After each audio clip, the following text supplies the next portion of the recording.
शाम का समय था। धीरे धीरे अंधेरा हो चला था और सतीश अपनी गाड़ी से गांव की तंग गलियों से होते हुए अपने पुश्तैनी घर की तरफ बढ़ रहा था। उसके पिताजी की अचानक मृत्यु हो गई थी और वो अब उनके अंतिम संस्कार के लिए शहर से गांव आया था।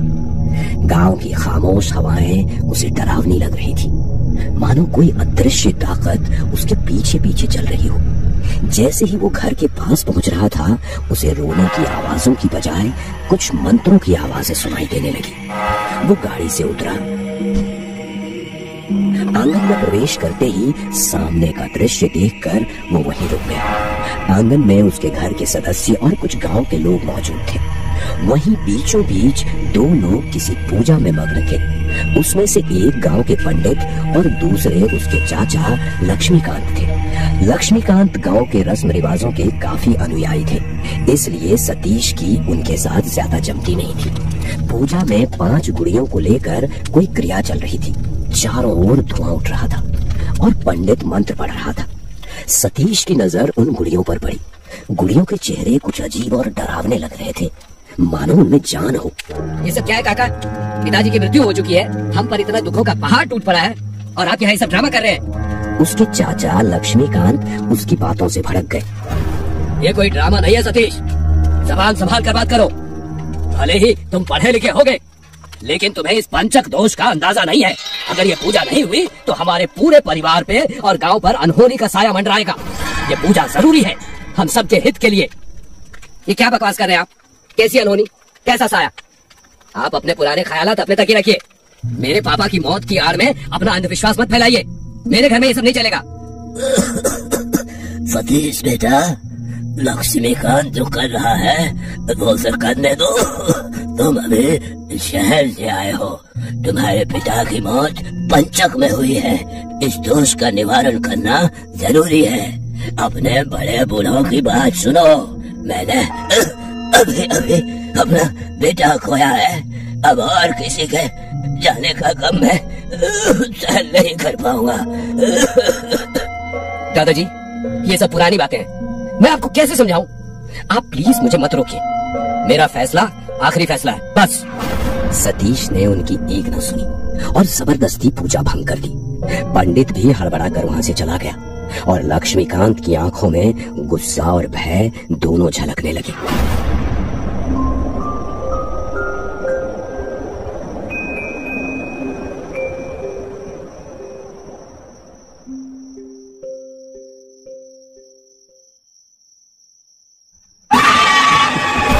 दौड़कर बाहर गया जहां उसके दादा जमीन पर गिरे हुए थे। उनके सीने में तेज दर्द हो रहा था। सभी लोग उन्हें घेर कर खड़े थे और उन्हें समझ नहीं आ रहा था कि क्या हो रहा है। कुछ ही मिनटों में दादा ने आखिरी सांस ली। डॉक्टर ने बताया कि यह हार्ट अटैक था। सतीश स्तब्ध रह गया। वो खुद को समझाने की कोशिश कर रहा था कि ये महज एक संयोग है, लेकिन उसके चाचा का चेहरा ये कह रहा था कि ये सब कुछ इतना सामान्य नहीं था। देखा तुम्हारे जिद का नतीजा। मैंने तुम्हें पहले ही चेतावनी दी थी। अब देखो, पहली मौत हो चुकी है। मेरा बड़ा भाई खोए हुए कुछ दिन हुए और उतने में ही मैंने अपने पिता को भी खो दिया। आप अभी तक उसी बात पर अटके हुए हैं। दादाजी की मौत हुई, इसमें कोई अंधश्रद्धा का हाथ नहीं है। वो बूढ़े और कमजोर हो गए थे और पापा के ऐसे अचानक चले जाने से उनको धक्का लगा था। आप प्लीज अपनी ये दकियानूसी बातें अपने पास रखिए। पहले ही हम सभी लोग बहुत दुख में हैं।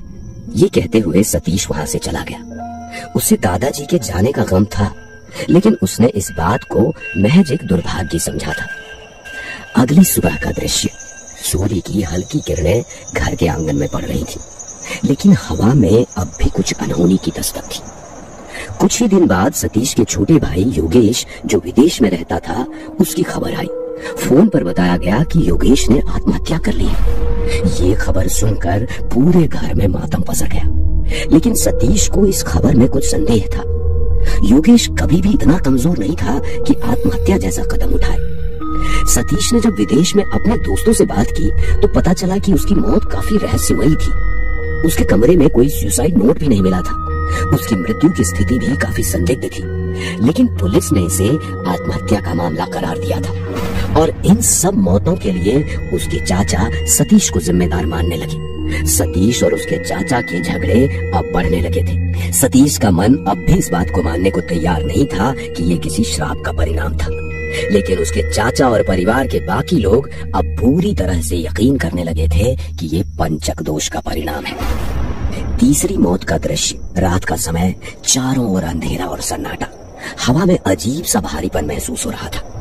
सतीश के पिता के एक पुराने दोस्त सुरेश अंकल, जो गांव में रहते थे, अचानक उनके साथ एक भयावह घटना घट गई। एक रात सुरेश अंकल जब अपने घर जा रहे थे तो रास्ते में उनके ऊपर चोरों का हमला हुआ और चोर उनको वहीं मरता हुआ छोड़कर भाग गए। वहीं तड़पते हुए उनकी जान चली गई। ये घटना पूरे गांव में सनसनी मचा गई थी। अब तक सतीश भी विचलित हो चुका था। ये 3 मौतें किसी श्राप जैसी ही लग रही थी, लेकिन उसने अब भी इस अंधविश्वास पर पूरी तरह विश्वास नहीं किया था।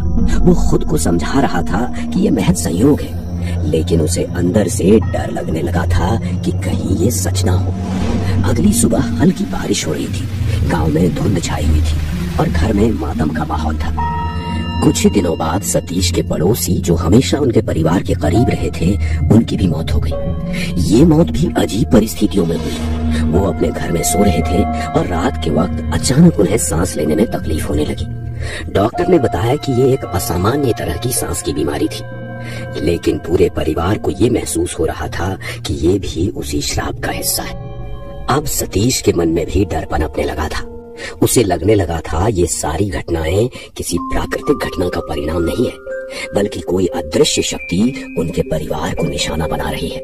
रात का दृश्य, सतीश के चेहरे पर घबराहट साफ दिख रही थी। घर के अंदर अजीब सी हलचल हो रही थी, जैसे दीवारों में कुछ फुसफुसा रहा हो। उसे अपने फैसले पर संदेह होने लगा था।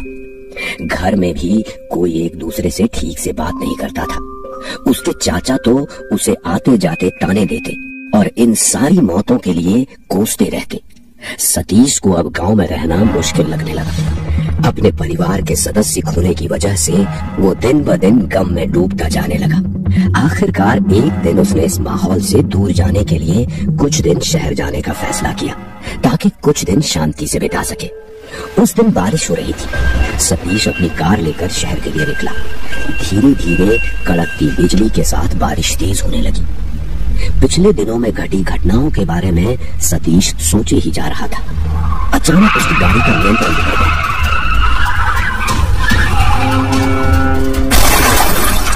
और सतीश की मौके पर ही मौत हो गई। सड़क पर फैला खून, टूटी हुई गाड़ी और सतीश का बेजान शरीर। आसमान में बादल गरज रहे थे।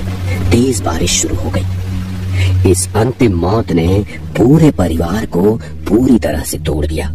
गांव के लोग अब ये मानने लगे थे कि ये पंचक दोष का प्रभाव था। सतीश का परिवार अब भी उन 5 गुड़ियों की पूजा न करने की गलती का दोषी मान लिया गया था। गांव के लोग अब भी उस घर को देखकर खामोश खड़े रहते हैं। कहते हैं कि जब पंचक दोष की पूजा नहीं की जाती है तो उसकी सजा बहुत भयानक होती है। और सतीश के परिवार के साथ जो हुआ वो किसी श्राप से कम नहीं था।